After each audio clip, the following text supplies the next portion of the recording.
Сәлем құрметті достар, сіздермен әсем Нұр. Бүгін сіздермен дефис пен сызықшаның айырмашылығына тоқталатын боламын. Менімен бірге болыңыздар. Каналыма тіркеліп, лайк басып, комментарий қалдыруды ұмытпаңыздар.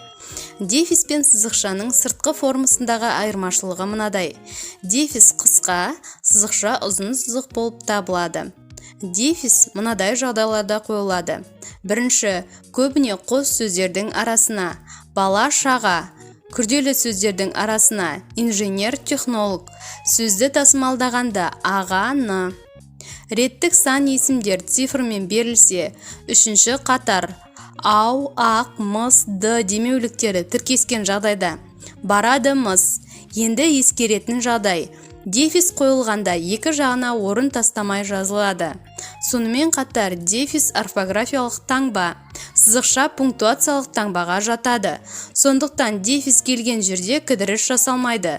Сызықшадан ажырататын бірінші белгіміз осы. Екінші, дефис сызықша секілді сөйлемнің мазмұнына еш әсер етпейді. Сіздермен болған әсем Нұр. Каналыма тіркеліп, лайк басып, комментарий қалдыруды ұмытпаңыздар.